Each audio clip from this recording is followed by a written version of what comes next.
Hello everyone, welcome to Smart Classes YouTube channel. সকলোকে Smart Classes YouTube channel লৈ স্বাগতম জনাইছো। আজিৰ এই ভিডিঅ'ত আমি তোমালোকৰ আগন্তুক অহা 28 জুন তাৰিখে অনুষ্ঠিত হ'ব লগা জিএনএম নাৰ্ছিঙৰ এন্ট্ৰেন্স এক্সামৰ কাৰণে হেল্প হোৱাকৈ মেথছৰ আৰু এটা নতুন ভিডিঅ' লৈ আহিছো আৰু এই ভিডিঅ'টিত কিছুমান শৰ্ট ট্ৰিক্সৰ সহায়ত তোমালোকক কোৱেশ্চনখিনি কৰাই দিম যাতে এক্সামত গৈ খুব কম সময়ৰ ভিতৰতে এনে ধৰণৰ কোৱেশ্চনবোৰ সলভ কৰিব পাৰা। আৰু এটা কথা ইয়াতে জনাই থওঁ, যদিহে তোমালোকৰ জিএনএম নাৰ্ছিঙৰ কাৰণে মেথছ, সায়েন্স আৰু ইংলিছৰ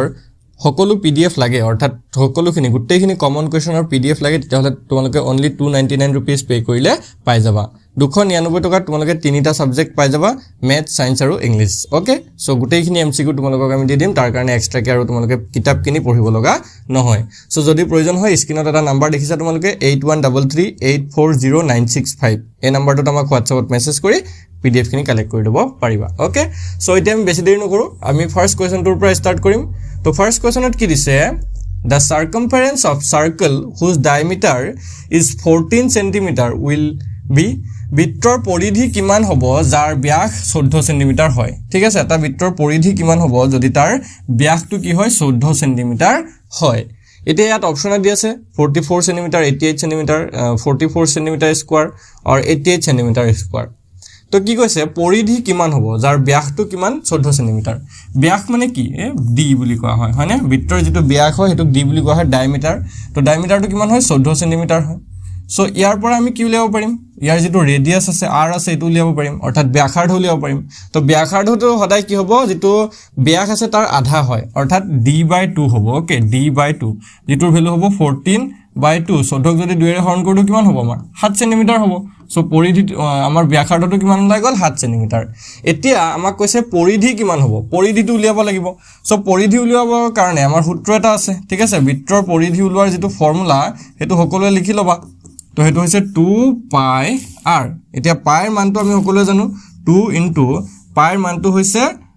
22/7। ওকে, আৰু r ৰ মান আমি পাই থৈছো 7 cm। ওকে, সো হাতে হাতে কাটি গ'ল, থাকিলে 2 × 22, 2 × 22 হলকে 44, 44 কি হ'ব সেন্টিমিটাৰ স্কয়াৰ। ওকে, সেন্টিমিটাৰ নহয়, কাৰণ আমি আমাৰ ওকে নট সেন্টিমিটাৰ স্কয়াৰ দেই, এটো সেন্টিমিটাৰ স্কয়াৰ নহয়। ঠিক আছে,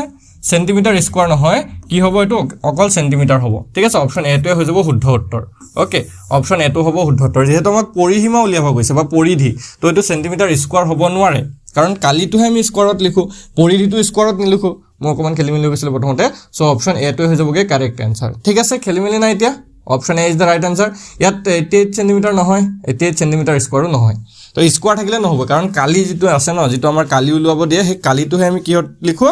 স্কয়াৰত লিখো। ঠিক আছে, আগবাঢ়ো আমি এতিয়া নেক্সট কোৱেশ্চনটোলে। 2 নম্বৰ question, the value of expression 7a - 4b for a = 3 b = 2। কি কৈছে, যদি a সমান 3 আৰু b সমান 2 হয়, তেতিয়া হলে 4a - 4b ৰ মানটো 7a - 4b ৰ মানটো কিমান হ'ব? কিহৰ মান উলিয়াব দিছে, 7a - 4b, যত a ৰ মানটো 3 আৰু b ৰ মানটো 2 হয়। তো a ৰ মানটো যদি 3 হয়, তেতিয়া 7 ৰ ঠাইত আমি 7 * a ৰ ঠাইত কি লিখি দিম 3 মাইনাস 4 * b যদি হয়, b ৰ ঠাইত কি আছে 2। ওকে, তো 7 × 3 = 21 আৰু এফালে 4 × 2 = 8। তো 21 ৰ পৰা 8 গলগে, 21 ৰ পৰা 8 গলে কিমান হ'ব, 20 ৰ পৰা 8 গলে 12, 13। সো 13 হ'ব আমাৰ শুদ্ধ উত্তৰ, হয় না 13। সো অপচন এ টোৱে কাৰেক্ট আনসাৰ হৈ যাব। ওকে, সো এটো আছিল কোৱেশ্চন, একদমই সিম্পল কোৱেশ্চন হয়, ইমান টান কোৱেশ্চন এক্সামত নাহে, এইবিলাক কোৱেশ্চন আহিব এলজেব্ৰাৰ, এনে ধৰণৰ কোৱেশ্চন বিলাক এক্সামত আহে। ঠিক আছে, নেক্সট কোৱেশ্চনটোলৈ আগবাঢ়ো। নেক্সট কোৱেশ্চনত কি কৈছে, when x = 0, y = 1, then value of expression 2x + 2y is। যদি x সমান 0 আৰু y সমান -1 হয়, তেতিয়া হলে 2x + 2y ৰ মানটো কিমান হ'ব? ঠিক আছে, আমাৰ কি দিছে, x ৰ মান 0 আৰু y ৰ মান -1, তো ভ্যালুটো কি উলিয়াব দিছে 2x + 2y ৰ ভ্যালুটো উলিয়াব দিছে। তো আমি x ৰ জায়গাত 0 পাতি দিম, মানে 2 × 0 প্লাস y ৰ জায়গাত কি পাতি দিম, -1 পাতি দিম, 2 × -1। তো এইফালে 0 আৰু 0 পূৰণ কৰিলে তো 0 হ'ব, এফালে প্লাসে মাইনাসে মাইনাস 2 × 2, তো 0 ৰ পৰা 2 গলে এটো -2 হ'ব। সো -2 শুদ্ধ উত্তৰ হ'ব, অপচন সি হৈ যাবগে কাৰেক্ট আনসাৰ। ঠিক আছে, অপচন সি টোৱে হ'ব কাৰেক্ট আনসাৰ ইয়াত, আৰু একো কৰিবলগীয়া ইয়াত কোৱেশ্চন নাই। নেক্সট কোৱেশ্চনত দিছে, which is the smallest 3-digit perfect square। আটাইতকৈ সৰু তিনিটা অংকৰ নিখুঁত বৰ্গ কোনটো? আটাইতকৈ সৰু তিনিটা অংকৰ কথা হৈছে, তিনিটা অংকৰ সংখ্যাবিলাক এনেকুৱা ধৰণৰ ধৰক 105 107 বা 999 এনেকুৱা 100ৰ পৰা ষ্টাৰ্ট হয় 999 শেষ হয় মানে আটাইতকৈ সৰুটো হৈছে 100 আৰু আটাইতকৈ ডাঙৰটো হৈছে 999 কিন্তু ইয়াত আকৌ সুধিছে নহয় যে আটাইতকৈ সৰু নিখুঁত বৰ্গ হ'ব লাগিব তো আমি যদি চাওঁ 100 যিটো সংখ্যা আছে ন যেটো তিনটা অংক আটাইতকৈ সৰু সংখ্যা হেতুৱে বৰ্গ সংখ্যা হয় সো আমি ডাইৰেক্ট ক'ব পাৰো যে অপচন এ টোৱে হ'ব শুদ্ধ উত্তৰ যেটো 100 সংখ্যা আছে এটোৱে হৈছে আটাইতকৈ সৰু তিনিটা অংকৰ বৰ্গ সংখ্যা ঠিক আছে নেক্সট কোৱেশ্চন এটো একেবাৰে ইজি কোৱেশ্চন হয় নেক্সট কোৱেশ্চনত কৈছে which is the greatest 3 digit perfect square আটাইতকৈ ডাঙৰ তিনিটা অংকৰ নিখুঁত বৰ্গটো কোনটো হয় তো এতিয়া যদি আমি চাওঁ আটাইতকৈ ডাঙৰ তিনিটা অংকৰ সংখ্যা 999 হয় কিন্তু এটোটো বৰ্গ সংখ্যা নহয় পাৰফেক্ট স্কয়াৰ নহয় সো এটো হ'ব নোৱাৰে 961 টো যদি আমি চাওঁ এটোই হ'ব কাৰেক্ট आंसर 961 টো 31 ৰ স্কয়াৰ হয় ঠিক আছে 31 ৰ স্কয়াৰ 31 ৰ যদি আমি বৰ্গ কৰি দিও 961 পাওঁ বাকি 962 বৰ্গ সংখ্যা নহয় 970 টো বৰ্গ সংখ্যা নহয় সো আমি গম পাই গলো আমাৰ যেটো কারেক্ট आंसर হেতু কি হ'ব অপচন বি হ'ব ঠিক আছে 961 আৰু 961 টো কিহৰ বৰ্গ 31 ৰ বৰ্গ ঠিক আছে নেক্সট কোৱেশ্চনত কি দিছে the solution of the equation p plus 4 is equal 15 is p is equal question mark p plus 4 সমান 15 হলে এই সমীকৰণটোৰ সমাধান হলে p ৰ মানটো কিমান হ'ব ঠিক আছে কি কৈছে আমাক p plus 4 সমান 15 তেতিয়া হলে p ৰ মানটো কিমান হ'ব তো আমি যদি 4 টো হিফালে লৈ যাও সমান চিহ্ন তেতিয়া কি হৈ যাবগে মাইনাস তো p is equal কি হ'ব 15 minus 4 আৰু 15 ৰ পৰা যদি 4 গুছি যায় থাকিলে 11 তো p ৰ মানটো কিমান হৈ গলগে 11 যেটো অপচন ডি আছে অপচন ডি টো হ'বগে কারেক্ট आंसर হৈ গল এটোই হয় आंसर একদম ইজি কোৱেশ্চন হয় ব্ল্যাক এলজেব্ৰা এবলাক একেবাৰে ইজি কোৱেশ্চন হয় নেক্সট কোৱেশ্চনত কৈছে দা solution of the equation m-7 is equal 3 is m-7 সমান 3 এই সমীকৰণটোৰ সমাধান হলে m ৰ সমান কিমান হ'ব m ৰ মানটো কিমান হ'ব তোমাক কি কৈছে m-7 সমান কি 3 তেতিয়া যদি আমি m ৰ মান উলিয়াবলৈ যাওঁ তো m-7 আছে -7 টো যদি সমান চিহ্নৰ সোঁফালে যায় তেতিয়া কি হৈ যাব প্লাস হৈ যাবগে তো এটো হৈ যাবগে 3 plus 7 আৰু 3 plus 7 কৰিলে কিমান হ'ব 10 হ'ব তো m ৰ ভ্যালুটো কি হৈ যাবগে 10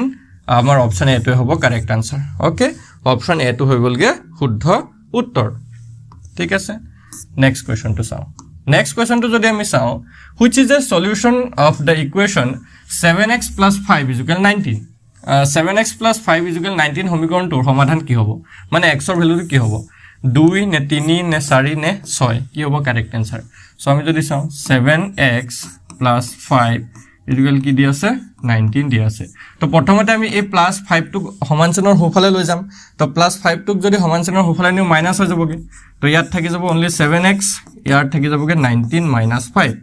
তো 19 minus 5 কৰিলে কি হ'ব 19 ৰ পৰা 5 গলে কিমান 19 ৰ পৰা 5 গলে থাকিলে 20 ৰ 5 গলে থাকিল 15 14 ঠিক আছে 14 তো 7x আমি কিমান পালো 7x is equal 14 এতিয়া ইয়াত যদি আমি চাও হাত আৰু x টো পূৰণ হৈ আছে তো এই x ৰ লগৰ যেটো হাত আছে এটো যদি সমান চিহ্নৰ সোঁফালে গুছি যায় তেতিয়া হৈ যাব হৰণ তেতিয়া x ৰ মান কি হ'বগে 14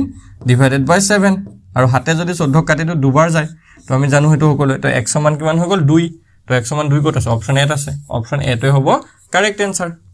অপচন এ টো কারেক্ট आंसर হৈ গলগে একদম ইজি কোৱেশ্চন হয় না নহয় সো আগবাঢ়ো আমি নেক্সট কোৱেশ্চন টোলে ইয়াত কৈছে find da LCM of 12 and 18 ঠিক আছে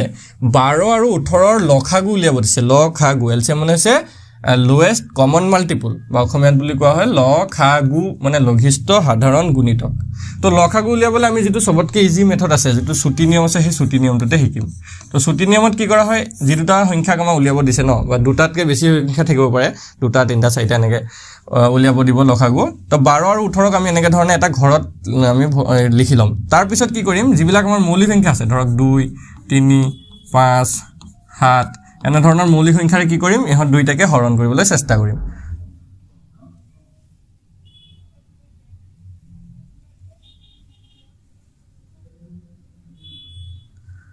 সো আমি যদি 2 এৰে হৰণ কৰি দিও 2 এৰে যদি হৰণ কৰো 2 6 গুণ 12 2 9 গুণ 18 এটা যদি আকৌ 2 এৰে যাও তো দুইটা হৰণ না যায় 3 এৰে যদি হৰণ কৰি দিও 3 2 গুণ 6 3 3 গুণ 9 ওকে সো এতিয়া যদি আমি চাও আমাক কি উলিয়াব দিছে লসাগু এলসিএম হয়নে লসাগু যদি উলিয়াও কি কৰিব লাগিব এই 2 টো 3 টো এটো 2 আৰু এটো 3 পূৰণ কৰি দিম সো 2 into 3 into 2 into 3 যদি কৰো তেতিয়া কি পাই যাম লসাগু পাই যাম 2 3 গুণ 6 6 2 গুণ 12 12 3 12 36 তো 36 হ'ব LCM তো ইহঁতৰ 36 হ'ব LCM অপচন বি হ'ব কাৰেক্ট আনসাৰ ওকে কি হ'লগে অপচন বি টু শুদ্ধ উত্তৰ হৈ যাব নেক্সট কোৱেশ্চনটোত কৈছে ফাইন্ড দ্য LCM এবাৰো LCM উলিয়াব দিছে কিমান 15 আৰু 20 ৰ LCM উলিয়াব দিছে তো 15 আৰু 20 ৰ লসাগু কিমান হ'ব ঠিক আছে এবাৰো আমি যদি 15 আৰু 20 ক এটা ঘৰত লিখি লওঁ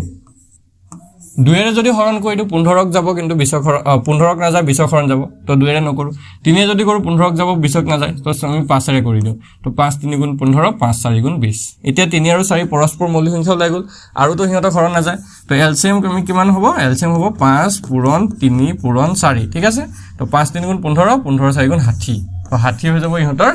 LCM okay option A is the right answer option A টো কি হৈ যাবগে শুদ্ধ উত্তৰ হৈ যাব ঠিক আছে সো আমি নেক্সট কোৱেশ্চনটো আগবাঢ়ি দিও সো নেক্সট আৰু কোৱেশ্চন নাই আজি ক্লাছটো দেখিনি কোৱেশ্চন আছিল যদি ভিডিওটো ভাল লাগি থাকে ভিডিওটো এটা লাইক কৰি দিব আৰু চেনেলটো সাবস্ক্ৰাইব কৰি লব